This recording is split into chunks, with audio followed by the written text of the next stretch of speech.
지키는 기도를 하다 보면 성장하게 돼요. 기도의 영역에 있어서 이제 꾼이 되어가는 거예요. 사랑하는 사람을 위한 염려를 가지고 그걸 기도 제목 삼아 기도를 계속 하다 보니 어느 순간부터 내가 기도하고 있는 대상인 하나님이 계속 커 보이기 시작하는 겁니다. 어느 순간부터 염려가 해결이 되든 안 되든이 안 중요해져요. 계속 하나님이 커 보이기 시작해요. 기도를 하다 보니 하나님이 너무 크게 보여서 이제는 하나님께 꽂히는 거예요. 염려가 안 보이고 문제가 안 보이기 시작하는 거예요. 그게 기도꾼의 증세입니다. 그러다 보면 이제 염려거리 기도에서 벗어나서 뭘 기도하게 되냐? 예를 들면 이건 지키려면은 뭔가 염려가 되는 뭐 이런 상황이 있어야 되는데 아예 염려가 존재하지 않아요. 그냥 죽어 있는 상태인 거예요. 그러니까 일반적으로 야 이거는 내가 염려가 된다. 이 뜻은 뭐냐면 이제 잘하면 해결될 수도 있는데 이 여지가 남아 있는 거거든요. 근데 어떤 것들은요 여지가 남아 있지 않은 문제들이 있어요. 예를 들자면 어느 날 아침에 주일 예배 드리러 이제 가는 길인데 그날 설교할 준비를 해서 이렇게 교회 가는 길인데 전화가 왔어요. 우리 교회 성도님이신데 청년이신데 교회를 떠난 지 몇 개월 됐어요. 근데 이분이 다급하게 목사님 살려주세요. 무슨 일이야? 왜 이렇게 오랫동안 연락이 없었어? 뭐 이런 걸 생각도 안 나고 살려달라고 하니까 무슨 일이야? 제 남동생이 지난밤에 교통사고를 당해서 뇌사 상태에 빠졌어요. 목사님 살려주세요. 정신이 멍해졌어요. 무슨 소리? 어디야? 거기 어디야? 일단 병원 응급실 이름 받아줬고 주일 예배 끝나자마자 그 병원에 갔는데 뇌사 상태에 빠진 이 친구가 예수님을 안 믿는 상태였어요. 그리고 전화했던 이 청년도 교회를 떠난 지 3개월. 근데 온 가족이 저에게 다 불신자 가족인데 우리 아들 천국 보내주세요. 어디서부터 어떻게 기도를 해야 될지 모르겠는 거예요. 자세한 이야기는 살리는 기도의 첫 번째 챕터에 써놨습니다. 책선전 아니고요. 어떻게 해야 돼요? 그러니까 염려거리다라는 것은 이거 어떻게 하면 해결될 수도 있을 것 같은데 이런 게 염려거리잖아요. 군대에 가면 막타워라는 게 있잖아요. 지상 11m 높이. 거기에서 훈련 받을 때, 유격 훈련 받을 때 뛰어 그러죠. 그러면 훈련병들이 그걸 쳐다보면서 무섭다 이런 느낌이 들어요. 왜냐하면 왜 무섭냐? 잘하면 살 것 같으니까 무서운 거예요. 근데 이 군인을 공수부대원은 지상 800m 상공에서 비행기 문을 열어놓고 뛰어! 염려가 안 돼요. 이거는 잘하면 살 것 같은데 이런 느낌이 안 들거든요. 그거는 그냥 뛰는 거예요. 이거 그냥 죽겠어. 염려가 전혀 안 되네. 뛰면 죽겠네. 만약에 살게 되면 이거 기적은 내가 함부로 바랄 게 안 되죠. 죽겠네. 기도의 영역에서도 그런 것들이 있어요. 도저히 해결할 수 없는 문제. 누가 염려한다고 이게 풀릴 일이 아니에요. 어떻게 누가 계획을 세운다고 해도 그 계획이 먹혀들 리가 없어요. 어떻게 해도 해결이 안 될 것 같은 문제. 정말 죽은 상태. 그걸 가지고 하나님께 말도 안 되는 기도. 이 죽은 것을 일으켜 주소서. 이런 기도를 하게 됩니다. 그게 지키는 기도의 다음 단계 살리는 기도예요. 살리는 기도의 핵심이 뭐냐면 내가 사는 겁니다. 내가 살리는 기도를 하면서 내가 겉으로는 살아있으나 실상은 죽은 존재이구나. 이걸 깨닫고 회개하고 예수 부활 생명의 능력으로 다시 본인이 일어나야 됩니다. 내 주머니에 밥이 없는데 내가 어디 가서 밥을 누구를 먹여줍니까? 내 호주머니에 생명이 없는데 내 안에 생명이 없는데 내가 어디 가서 살리는 기도를 하겠어요? 내가 살리는 기도를 한다라는 것은 이게 핵심입니다. 다시 강조합니다. 내가 죽어 있구나. 이걸 깨닫고 기도함으로써 주님 앞에서 부활 생명 다시 믿음으로 받아 내가 살아나는 거예요. 거기서 살리는 기도가 시작되고 거기서 살리는 기도가 끝납니다. 이 내용을 이제 성경 본문을 통해서 한번 쳐다볼 거예요. 방금 읽으신 말씀 우리 한 구절씩 한번 살펴봅시다. 22절, 예수께서 즉시 제자들을 재촉하사 빨리 나는 빨리 할 생각이 없는데 빨리 재촉하사는 그런 의미죠. 내 마음엔 들지 않지만 등 떠밀리는 겁니다. 재촉하사, 즉시, 난 즉시 할 생각이 없어요. 근데 이거 등 떠밀리는 겁니다. 가만 보면 뒤에 예수님은 산기도 하러 가시고요, 제자들은 따로 홀로 떨어지는 시간을 갖게 돼요. 예수님이 제자들을 등 떠밀어서 지금 재촉하고 계세요. 어디로 이끄시는지 가봅시다. 무리를 보내는 동안에, 무리와 지금 떨어뜨리시는 겁니다. 이 무리들은 예수님께 열광하는 무리들이죠. 요한복음에 보면 왕 삼으려고 그랬어요. 예수님을 오병이어 사건, 오떡 이물고기. 요즘 청년들은 오병이어 하면 잘 이해를 못하더라고요. 오떡 이물고기 사건, 이 앞에서 요한복음에 보니까 사람들, 군중, 무리가 모여서 우와, 공짜 도시락 최고, 더 줘요. 저분은 사회복지 끝내시는 분이야. 와우, 왕이 되어주세요. 이 군중과 제자들을 떨어뜨려 놓습니다. 재촉해서 외로운 자리로 보내는데 배를 타고 앞서 건너편으로 가게 하시고 배 안에 딱 가둬놓으시죠. 23절, 무리를 보내신 후에 기도하러 따로 산에 올라가시니라. 저물매 거기 혼자 계시더니. 그럼 예수님은 어디 가셨냐? 제자들 고립시켜 놓고 예수님은 스스로를 고립시키십니다. 자, 요거 한번 따라해 봅시다. 고립의 은혜, 고립의 은혜, 고립의 은혜. 세 번이나 소리내서 따라 했으므로 기억나실 겁니다. 골방기도, 혼자 기도하는 거죠. 고립시키는 겁니다. 예수님이 모범을 보이십니다. 예수님 자기 스스로를 고립시키십니다. 창조주 하나님이 그럴 필요가 뭐가 있나요? 창조주 하나님은 혼자 계셔도 모두와 함께 계실 수 있는데, 예수님은 골로새서 1장에 의하면 창조주 하나님이십니다. 창조주이신 그분께서 고립시킬 필요가 없는데 고립시키시고 또 이어서 기도하시는 모습을 보여주시죠. 제자들 고립됐죠. 뱃속에서 12명 딱 모여 있잖아요.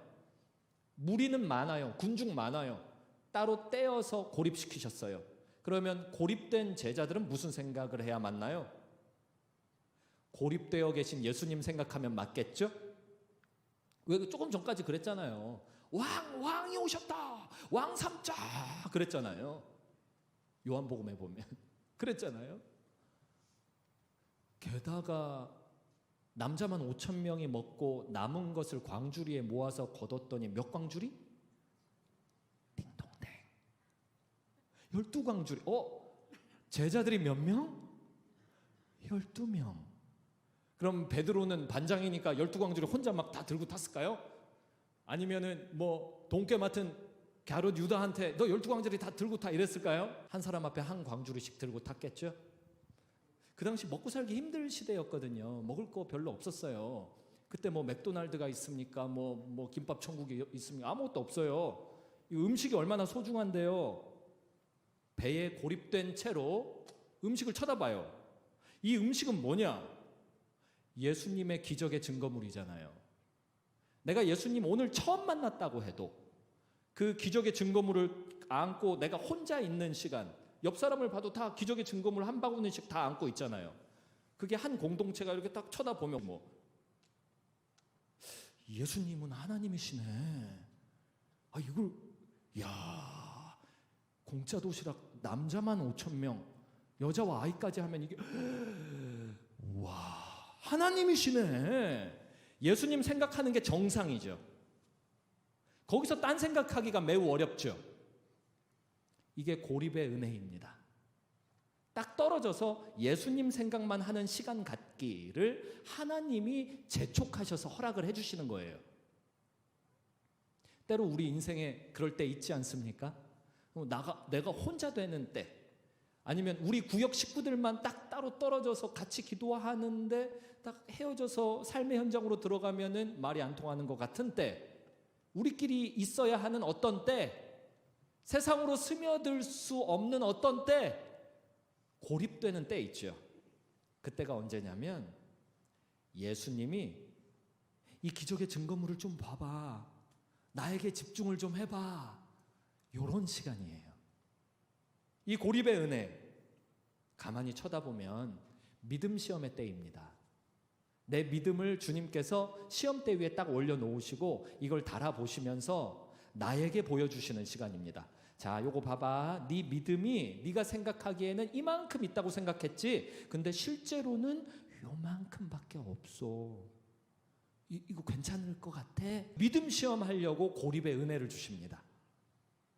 예수님은 우리에게 은혜를 많이 주시는 분이세요. 우리가 딴 데 어디 무리 속에 있으면은 나의 믿음 수준을 깨닫지 못하니까 예수님이 보여주시려고 고립시키시는 겁니다.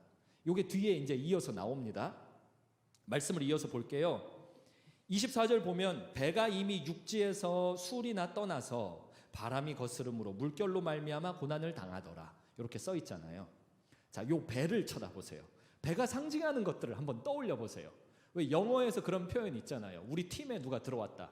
그 신입이 우리 팀에 들어왔다. 그러면 배 갑판 위에 잘 올라왔어요. 이런 주말의 명화에서 한글로 번역하면 그런 말 가끔 나오는 거 옛날에 토요 명화에서 우리 갑판 위에 잘 올라왔어요. 이런 영어 표현이 있잖아요. 이게 배를 상징하잖아요. 우리 인생을 비유하는 것 중에 하나가 배잖아요. 한번 우리에게 가지고 와 봅시다. 또 배가 뭘 상징하나요? 교회도 상징하잖아요. 노아의 방주. 그것이 결국 교회의 그림자 아닙니까? 예수 그리스도의 그림자 아닙니까? 세상을 구원하는 방주. 그래서 교회들 이름 중에 방주교회가 지역마다 하나씩 다 있잖아요. 방주, 배 아닙니까? 배. 지금 제자들이 배를 탔는데 이 배가 고난을 당하고 있죠. 우리 인생이 고난당하고 있지 않나요? 코로나 사태 때문에 힘들죠. 작년 생각해 보세요. 코로나 없을 때 안 힘들으셨어요? 재작년 생각해 보세요. 안 힘드셨어요? 아니면 초등학생에게 물어볼까요? 너 유치원 때가 재밌었니? 지금이 재밌니? 유치원 때요. 지금은 너무 힘들어요. 초등학생도 그러잖아요. 옛날이 더 편했던 것 같죠. 이유는 지금이 힘들어서 그래요. 지금이 힘들어서 나는 지금만 보니까 너무 힘들다 이거예요. 우리 인생에 고난이 없었던 때가 언제 있었습니까? 우리 인생에 어려움이 없었던 때가 언제 있었습니까? 이걸 가지고 미래를 점쳐볼 수 있지 않나요? 통계적 예측. 코로나 끝나면 안 힘들까요? 분명히 힘들 겁니다. 우리 인생의 배는 항상 풍랑을 만날 겁니다. 의미가 어디에 있느냐? 고난에 있지 않아요. 고난 속에서 뭘 해야 되느냐가 의미예요. 거기에 의미를 두고 거기서 의미를 찾아내면은 그러면 고난이 문제가 안 됩니다. 어려움이 문제가 안 되는 것이죠. 고난을 당하더라. 이런 때 많잖아요. 육지에서 술이나 떠나서. 이건 뭐냐면 지금 비바람이 엄청 요 말씀대로라면 바람이 엄청나게 불고 있는데 육지로 돌아가기엔 너무 많이 왔어요. 그리고 반대편으로 건너가기에는 여기도 너무 멀어요. 그러니까 어중간한 거예요. 모든 게 어중간한 거예요. 교회가 언제쯤 어중간하지 않을 때가 언제 올까요? 항상 어중간하지 않나요? 교회 성도 숫자를 가지고 얘기해 볼까요? 처음 교회를 개척했어요. 그래서 5명이 모여서 교회를 하고 있어요. 예배를 드리고 있어요. 어중간하지 않나요? 그럼 100명이 되면 괜찮나요? 어중간하지 않나요? 그럼 1000명이 되면 어중간하지 않나요? 그럼 뭐 어떤 프로그램을 진행할 때 그 프로그램의 수준이나 프로그램에 들어가는 금액을 가지고 얘기해 볼까요? 아니면 어떤 사역의 질을 가지고 얘기해 볼까요?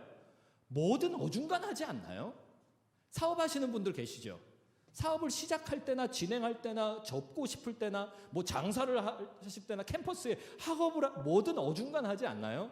연애할 때는 결혼하면 될 것 같았는데 결혼하면은 신혼여행 갔다 오면 될 것 같았는데 신혼여행 갔다 오면 양가 부모님 인사하면 될 것 같았는데 설날 지내면 될 것 같았는데 아이만 있어도 될 것 같았는데 아이가 학교만 졸업해도 될 것 같아 계속 어중간하지 않나요?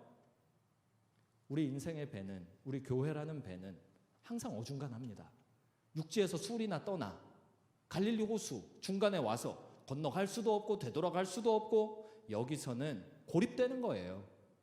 고립의 은혜. 잘 보세요. 아까 얘기했던 12광주리 고립돼서 비바람이 몰아쳐요. 그리고 내 손에는 광주리가 있어요.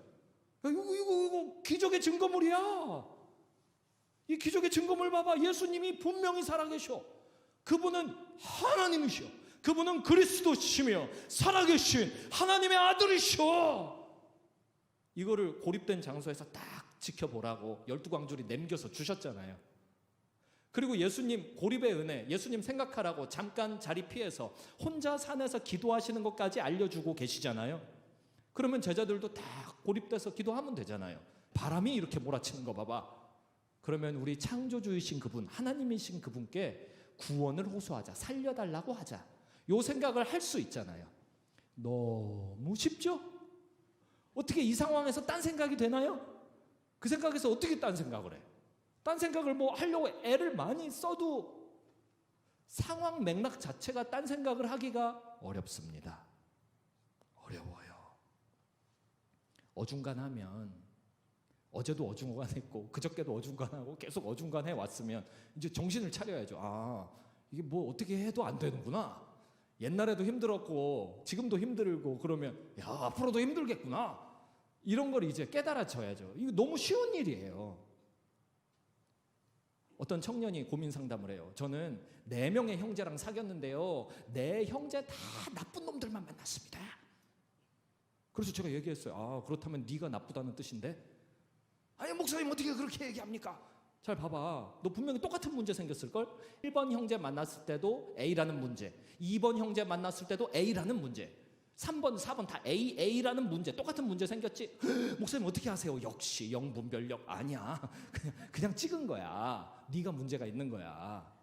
모든 사람에게 문제가 있는데 항상 문제의 원인을 내 안에 두지 않고 상대방에게 두기 때문에 똑같은 문제가 생기면은 흔히 생각하는 게 나한테 문제가 있었어, 이걸 바꿔야겠다가 아니라 나한텐 저주가 있어. 이 저주는 말이야, 누구를 만나더라도 나를 떠나지 않지. 주로 그렇게 운명론적으로 결론을 쉽게 내어버리죠. 자기 책임이 없는 운명론적으로요. 너무 쉬운 거예요. 어려움이 지속되면은 예수님께 집중하는 게 너무 쉬운 일이에요. 어중간함이 집중되면 예수님께 집중해버리는 게 너무 쉬운 일이에요. 기적의 증거물들이 한둘도 아니고 12광줄이나 이 배 가득 들어와 있으면 쉬운 일입니다. 우리 같이 통성으로 기도합시다. 그러면 나도 주여 삼창 부르고 기도하고 옆 사람도 주여 삼창하고 뒷사람도 주여 삼창하면, 이야, 이거 기도하는 거 봐봐. 하나님이 안 살아계시면 이거 다 기도하겠어? 이거를 파악하는 게 너무 쉬운 일이에요. 새신자 만나보신 적 있나요? 최근에? 그저께까지는 예수님 없이 살다가 어저께 예수님 만난 사람 만나본 적 있나요? 이런 사람들은 계속 예수님 이야기해요. 계속 예수님 누구냐고 질문하고, 성경에 이게 무슨 뜻입니까? 이거 읽어도 모르겠습니다. 야, 왜 이렇습니까? 여기가 너무 시원한 느낌이 드는데 이게 무슨 느낌입니까? 여기가요. 이거 제가 들었던 이야기예요. 지난주에 막 예수님 믿은 사람이 예배를 드리는데 예수 그리스도 이렇게 했는데 갑자기 여기 뒷골에서 엉덩이 뼈까지 전류가 이렇게 한번 흘렀대요. 그러면서 저한테 물어보는 거예요. 목사님, 이게 무슨 일입니까? 여기서 짜릿? 이거 왜 이러는 겁니까? 저한테 지금 무슨 일이 일어나는 겁니까, 목사님? 저는 그분 이야기 들을 때, 새신자의 이야기 들을 때마다 기적의 증거물, 12광주리, 예수님 살아계시네, 그런 생각이 들어요. 이 배 안에서도 똑같죠? 이게 쉬운 일이에요. 어떻게 딴 생각을 해? 근데 이 어려운 일을 제자들이 해냈습니다.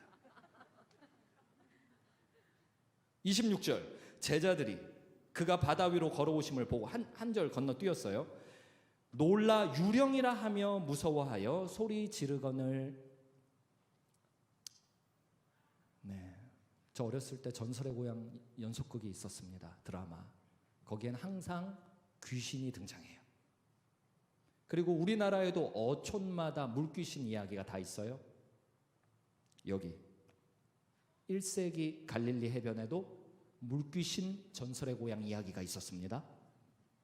자, 제자들 머릿속에 저 뒤편에 숨겨놓은 무의식의 세계 어딘가에는 옛 기억, 어렸을 때 들었던 전설의 고향 이야기가 있는 거예요. 물귀신. 가만, 제자 12명 중에 나중에 요한복음 끝장에서 베드로 따라서 물고기 잡으러 함께 내려간 제자가 몇 명이었죠? 7명. 그러면 이거는 과반수잖아요. 반이 6명인데 1명 추가. 49%와 51%가 경합해서 51%의 표를 얻으면 대통령 당선, 뭐 이런 거 맨날 있는 이야기잖아요. 과반수는 전체를 지배합니다. 7명이 어부 문화예요. 7명 머릿속에는 뭐가 있냐면 물귀신 이야기가 있습니다. 이거는 저 기억의 뒤편에 있는 거예요. 지금 눈앞에는 뭐가 있냐면은 12광주리가 있고요. 예수님이 재촉해서 보내놓은 이 배가 기적이 조금 전에 있었고, 아 이거 뭐야, 내 뱃속에도 지금 기적의 증거물 한 끼는 최소한 들어가 있을 거 아닙니까? 오떡 이물고기 나눠 먹었을 때 본인들도 먹었을 거 아니에요. 지금 그 상황에서 왜 유령 생각을 했을까요? 왜? 사람들은 보고 싶은 걸 보는 겁니다. 사람들은 자기가 기대하는 걸 보는 거예요.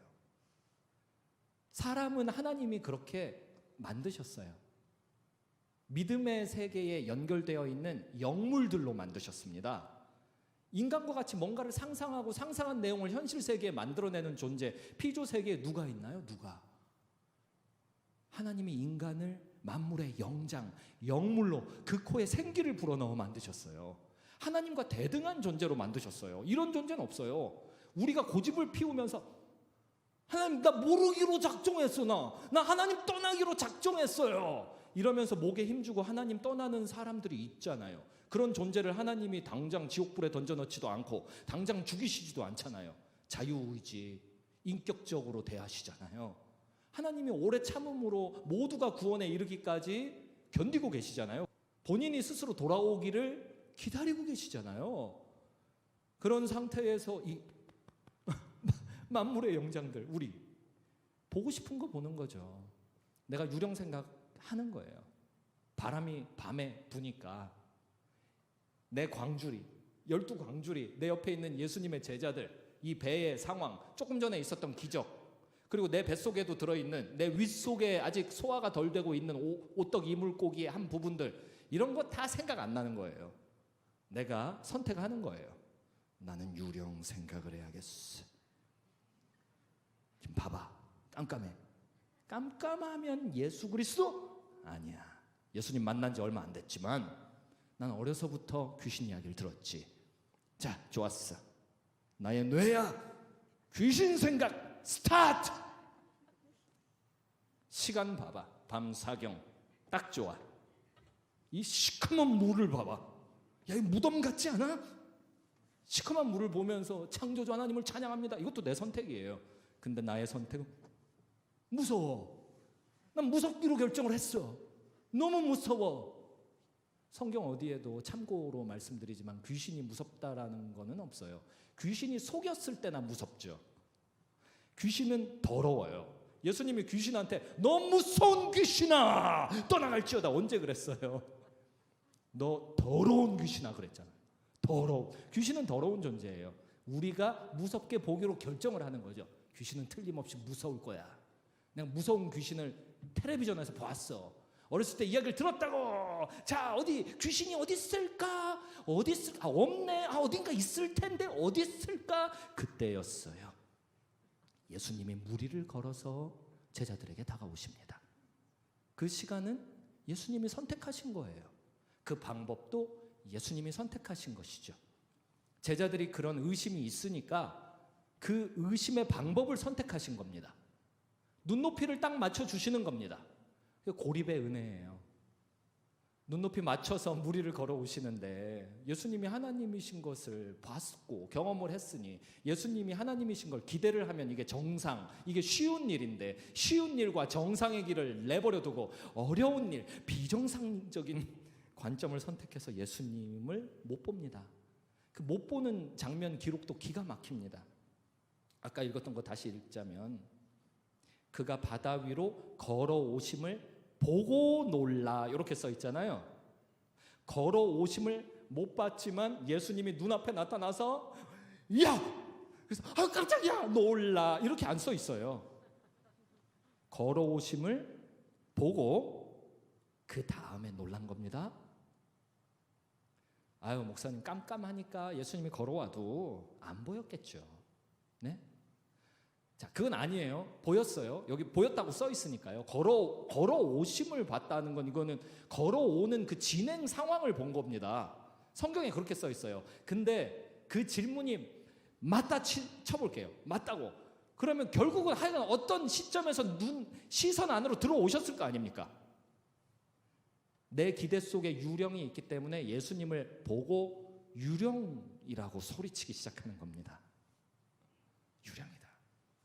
어렸을 때 수련회 가면은 꼭 유초동부, 중고동부, 청년부에서 했던 그 레파토리 중에 하나가 철로역정이었어요. 철로역정은 밤 12시쯤 교회 그 졸업한 형님, 누님들이 와갖고 막 새벽에 깨우죠. 졸업생 형님, 누님들이. 어렸을 때 옛날에 그랬었잖아요. 그래서 이게 뭔 일이야 하고 일어나면은 갑자기 철로역정이 시작되죠. 그리고 무서운데 산길, 논길 이런 데로 데리고 다니면서 중간중간에 선배들이 나타나서 성경 암송시키죠. 못하면은 팔굽혀펴기 막 하고 쪼그레뜨기 막 하고 그럼 다음 코스 이동 뭐 이런 거 있어요. 그때 밤길 걸어갈 때 저 기억나요. 무서웠던 기억이 나요. 무서웠던 기억. 그럼 선배들이 그랬어요. 이런 걸 무서워하다니 너에게는 믿음이 없어. 이러면서 또 혼나고 기합받고 이랬던 기억이 나요. 이 제자들은 예수님이 걸어오심을 봤는데 기대가 유령이에요. 그러니까 유령을 보기로 결정된 마음 상태에서 예수님을 보고 여기 이렇게 써 있어요. 무서워하여 유령이라 하며 무서워하여 소리 지르거늘. 유령이다 하면서 소리 지른다. 이거 크라쪼라고 써 있거든요. 지난 시간에 기억나시는 분도 있을 겁니다. 기억 안 나시는 분은 유튜브 링크 들어가셔서 지키는 기도 보시면 크라쪼 소리 지르는 거 이거 있어요. 주야 하는 거 이거 크라쪼입니다. 소리 지르는 거 이렇게 눈물이 나야 되고요. 목소리는 되게 커야 돼요. 그리고 크라쪼는 주로 언제 쓰냐면은 사람이 물에 빠졌을 때 이런 거예요. 수영을 할 줄 몰라요. 근데 물에 들어가 보니까 발이 땅에 안 닿아요. 그래서 잠겼어요. 물을 먹었어요. 폐로 물이 조금 들어갔어요. 그래서 물 위로 한 번 나와요. 아푸. 그리고 살려주세요 하고 두 번째 들어갔어요. 이거 웃긴 이야기가 아닌데 제가 웃기게 해서 죄송해요. 진지하게 할게요. 진지하게 안 되네요. 그래서 두 번째 나왔어요. 두 번째 나와서 살려주세요 하고 들어간 겁니다. 근데 세 번째 나오면 이제 내가 죽겠구나 이런 생각이 이제 드는 거예요. 찰나에. 그때 세 번째 나왔을 때는 최대한 크게 소리쳐야겠다 이 생각을 가지고 살려주세요. 이게 크라쪼입니다. 그리스어의 크라쪼는 딱 그 표현이에요. 그거. 내 생명 가지고 외치는 거. 그게 크라쪼예요. 제자들이 크라쪼를 어디다 갖다가 하냐면은 유령이다! 여기에다가 크라쪼를 쓰는 겁니다. 이게 정상적으로는 어떻게 해야 되냐면은 바람이 이렇게 불다니 주여 우리를 구원하소서 이렇게 해야 크라쪼의 정상적인 표현이죠. 정상적인 방법을 놔두고 어렵게 왜 유령이다를 외치는데 그거를 씁니까? 우리의 모습이니까 예수님이 보여주시려고 기록을 이렇게 보여주시는 거예요. 27절 예수께서 즉시 이르시되 뭐라고요? 저 같으면 이렇게 안 합니다. 저 섭섭이 들어갑니다. 저 교회 가는데 교회에 아무라도 모두가 아니에요. 한 명이라도 저를 보면서 귀신! 송 목사님이 죄송합니다. 다크서클 때문에 그랬지. 네. 미안해요. 이렇게 해도 상처됩니다. 저. 그런데 귀신이다, 유령이다 그랬는데 예수님은 가셔서 즉시 안심하라 그랬어요. 예수님 그런 분이에요. 우리 고립의 은혜 가운데 아무리 예수님 알아보지 못해도 예수님은 안심해라. 내가 너 고립시킨 거 은혜 주려고 그러고 믿음 시험 딱 달아봐서 너 믿음 키워주려고 그래. 너 살리는 기독군 되게 만들어주려고 그래. 안심하라. 즉시 말씀하십니다. 즉시. 그런 거 있잖아요. 왜? 그러면이나 놀래라. 이런 거 없습니다. 예수님은 우리를 놀래키는 분이 아니세요. 우리가 놀라잖아요. 다른 것 때문에 놀라잖아요. 소뚜껑 보고 자라보고 놀란 가슴이 소뚜껑 보고 놀라잖아요. 그럼 예수님은 빨리 뛰어오셔서 놀라지 마. 이거 소뚜껑이야. 자라 아니야. 소뚜껑. 너는 새로워져서 새것 됐어. 옛날에 자라보고 놀란 가슴 내가 싹 치료해서 너는 이제 앞으로 놀랄 필요가 없고 앞으로 자라를 보더라도 아유 귀여워 이렇게 하면 돼. 놀라지 마. 그럴 뿐이십니다.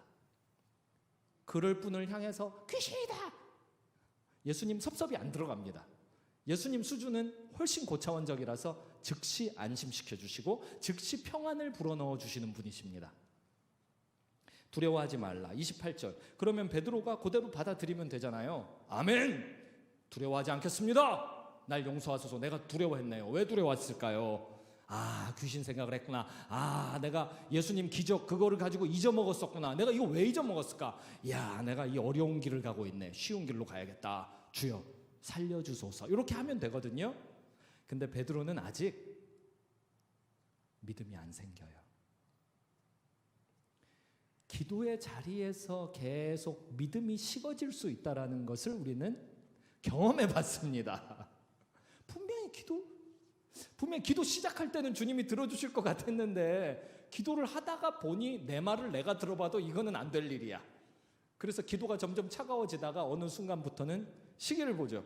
아이고 기도를 2시간 한 것 같은데 이제 3분 지났다고? 아이고 오늘은 기도가 잘 안 되는 날인가 보네. 여기까지 해야겠다. 이럴 때가 있는 거예요. 기도하면서 믿음이 식을 때. 예수님이 찾아와서 안심하라 이랬는데 베드로가 한 말 들어봅시다. 주여 만일 주님이시거든. 아니 나라고 그랬잖아. 안심하라. 나니 두려워 말라. 나라 그랬. 내가 나한테 나라 그랬잖아. 모세가 가시떨기 나무 불 붙은 가시떨기 나무 아래서 하나님을 만났을 때 하나님 계속 의심하죠. 근데 하나님이 하나님 소개를 어떻게 합니까? 나는 나야. 원문 찾아보면 그거예요. 나야. 하나님이 뭐 어떻게 소개해야 되는 겁니까? 하나님이 아빠가 집에 갔어요. 아무리 일하다가 늦어서 밤늦게 가도 그렇지 자식이 뛰어나오면서 누구세요? 귀신이다. 안심하라. 아빠다. 귀신이냐 아빠냐? 귀신이냐 아빠냐? 내가 반은 믿겠다. 외모가 아빠다. 근데 반은 못 믿겠다. 다크서클이 진하다. 반은 못 믿겠으니 만일 아빠가 맞거든 통닭을 내놔봐라. 섭섭이 들어갑니다. 다행히 우리 예수님은 훨씬 고차원적인 분이라 이 상황에서도 섭섭이 없습니다. 즉시 안심시키십니다. 그러면서 뭐라 그러냐? 만일 주님이시거든 나를 명하사 물 위로 오라 하소서. 전설의 고향에 그거 나오죠? 사또 하고 나오면 사또들 꼭 용감한 사또들이 그러지 않아요? 네가 귀신이거든 꺼지고 사람이거든 들어와라. 그거 옛날 레파토리잖아요. 전설의 고향 옛날 프로그램 보면요. 지금 베드로가 그걸 하고 있는 거예요. 만일 주님이시거든 한번 해보세요. 내가 주님을 시험할게요. 주님이 나를 시험해.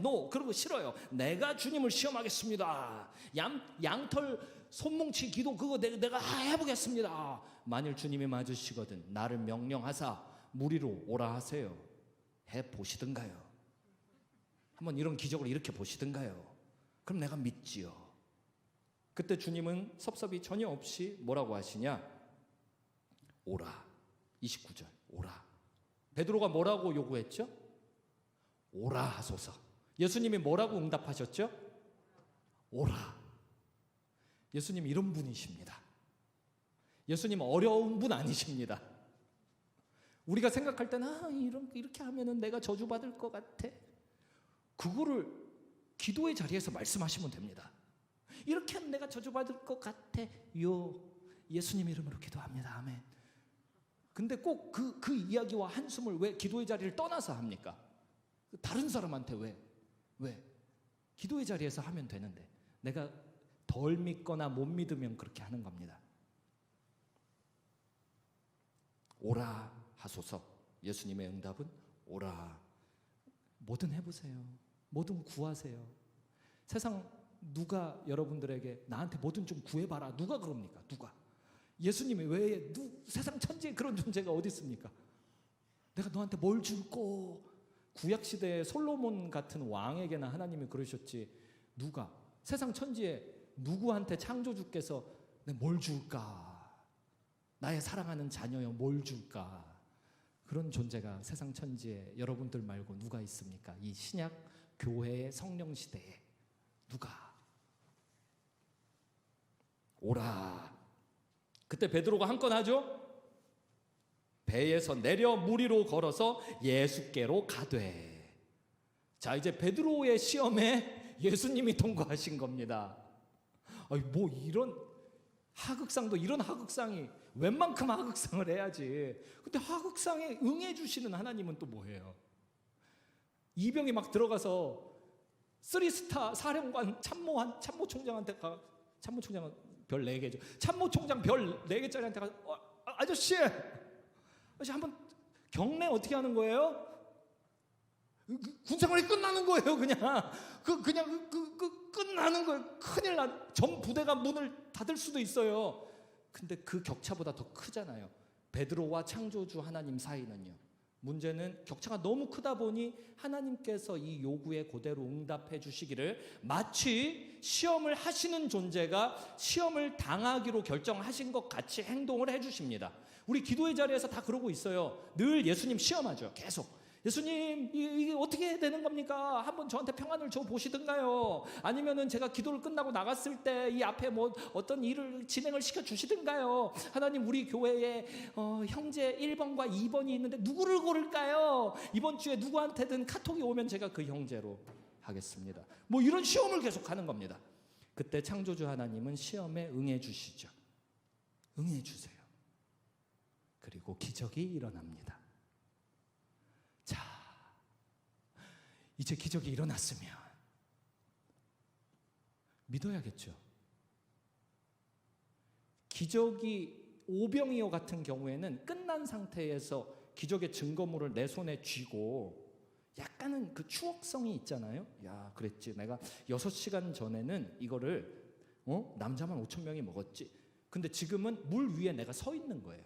물 위에 내가 걸어가고 있는 거예요. 이게 보통 기적입니까? 그러면 이제는 믿을 수 있겠죠? 이게 믿는 게 쉬운 거거든요. 이건 안 믿을 도리가 없는 거거든요. 기도하면 응답 받아보신 경험들이 있으실 거예요. 저는 오늘도 응답 받은 기적이 있어요. 둘째가 일주일 동안 콧물을 줄줄 흘리길래, 그래서 지금 이 시기에 콧물 흘리면 안 되는데, 근데 가정 예배 시간에 하나님 콧물을 멈춰주세요. 그리고 오늘 콧물이 일주일을 나던 콧물이 하나도 안 나는 거 있죠. 하나도. 제가 흠칫 놀랐어요. 우연인가? 우연이겠. 근데 저희 첫째가 너무 철석같이 믿으니까 제가 우연 같다라는 의심을 말을 못 하겠어요. 우리 아빠는 목사인데 아빠가 의심하고 있군, 이런 모습을 보여주기 싫어서 역시 우리 하나님 최고 이러고 나왔지만 계속 기도해서 그랬구나라고 100%가 안 믿어지는 거 있죠. 100%. 기적을 보면 믿어야 되는 거 아니에요? 근데 이렇게 큰 기적을 보면 믿어야 되는데 30절 바람을 보고 무서워 빠져가는지라. 바람을 보고 무서워 빠져가는지라. 예수님을 볼 때는 왜 유령이라고 생각을 해요? 근데 바람을 볼 때는 왜 바람이라고 생각해요? 그래서 그냥 하여간 그냥 자기 보고 싶은 대로 보겠다는데 어떻게 합니까? 이 목이 곧은 제자들을 어떻게 합니까? 어쩌면 좋습니까? 너무 내 이야기 같아요. 이거 목이 곧은 나를 도대체 어떻게 하면, 내가 완전 상황하고 상관이 없구만. 어떤 상황이든 안 믿기로 작정을 한 이런 존재구나 나는. 예수님과 지금 하루 이틀을 동행한 것도 아니고 기적을 한두 개를 경험한 것도 아닌데 그냥 나는 죽기로 작정을 한 존재구나 나는. 그냥. 자, 이 강대상이 배라고 가정을 해봅시다. 배예요, 배. 바람이 얼마나 심하게 불면 어부 문화를 형성하고 있는 제자들이 모두 죽음을 연상시키며 두려워하고 있었을까요? 심한 바람이라면 얼마나 소리는 또 컸을까요? 얼마나 컸을까요? 근데 예수님과 대화를 한다라는 것으로 봤을 때는 예수님 배 코앞까지 오신 겁니다. 예수님이 배에서 10m, 20m, 50m 떨어져 있으면은 바람이 세게 부는데 이걸 대화가 진행될 리가 없죠. 배에서 이제 내렸어요. 오라 하소서, 오라.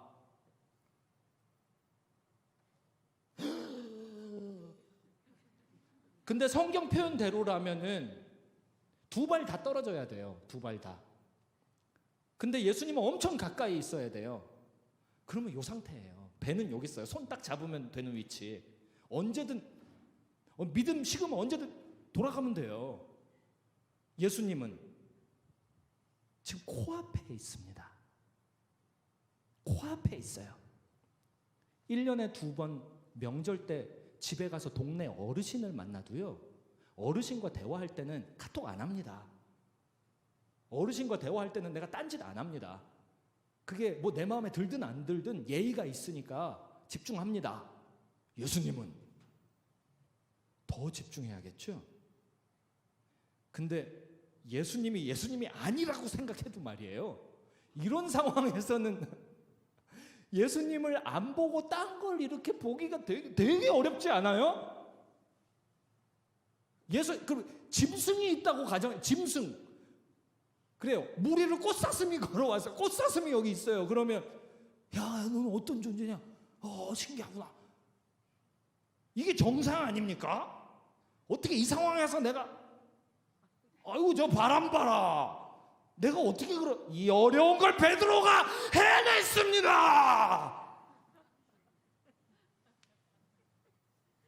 우리 이야기예요. 제가 흥분했어요. 저의 이야기라 흥분했어요. 왜 이럴까요?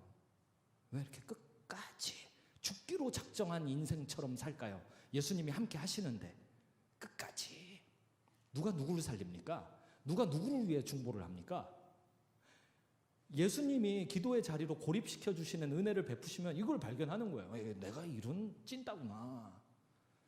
내 생각보다 훨씬 믿음이 없네.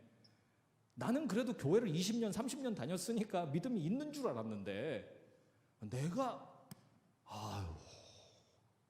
곧 죽겠네. 아니, 죽어 있는 것 같이 사네. 내가 죽었으나 죽을 것 같지만 살아있는 존재, 이런 게 아니라 생명력이 없는 기독군이구나, 이런 거 발견합니다. 그리고 이제 빠져 들어가는 거죠. 물속으로. 퐁당 빠지니라라고 안 써 있어요. 빠져가는지라라고 써 있죠. 이렇게 최후의 순간까지 주님은 기회를 주십니다. 누가 베드로를 퐁당 안 빠지게 하시고 빠져가게 하셨을까요? 예수님 바람을 보고 무서워 퐁당 이러면 끝나잖아요. 바람을 보고 무서워 빠져가네. 예수님 나를 구원하소서. 요 기회를 끝까지 주시는 거예요. 이거 뭐 별겁니까? 예수님께 집중하기? 이거는 당연히 할 수 있는 일, 너무 쉽게 할 수 있는 일, 이거 말고는 딴 게 없는 일입니다. 믿음이 어려울 것 같죠? 아니에요. 그냥 눈앞에 있는 거 잡으면 되고요, 내가 알고 있는 거 행하면 되고요, 내가 들은 진리에 감동되는 말씀 그대로 지키고 나아가면 됩니다. 그러면 살아요. 내가 살아요. 마지막 부분 말씀 읽어드릴게요. 바람을 보고 무서워 빠져가는지라 소리 질러 이르되 주여 나를 구원하소서. 마지막 순간이죠. 크라쪼예요. 여기도 크라쪼라고 써 있어요. 아까는 크라쪼로 유령이다 했잖아요. 이번에는 주여 나를 구원하소서. 지금 그렇게 합시다. 지금 그렇게 하자고요. 우리 요 그림이 우리 그림이에요. 우리 이야기예요. 내 인생 이야기이고 내 가정 이야기이고 내 직장 이야기이고 우리 교회 이야기입니다. 어떻게 지금 살려달라고 안 할 수가 있어요? 주여 나를 구원하소서. 주여 우리를 살리소서. 이제라도 내가 미쳤나 봐요. 바람을 봤네요. 내가 미쳤나 봐요. 예수님 보고 유령이라 그러네요. 예수님은 31절 즉시 손을 내밀어 그를 붙잡으시며 이르시되 믿음이 작은 자여 왜 의심하였느냐. 요거 가지고도 기도합시다. 예수님 손 주여 나를 구원하소서 외치며 딱 붙잡고요, 큰 믿음 주소서, 요렇게 기도합시다. 하나님 우리를 구원하소서. 이 시간 합심하여 외쳐 기도할 때 사람 살리는 기독군으로 성장하는 아버지 큰 믿음 허락하여 주옵소서. 예수님의 이름으로 축복하며 기도드렸습니다. 아멘.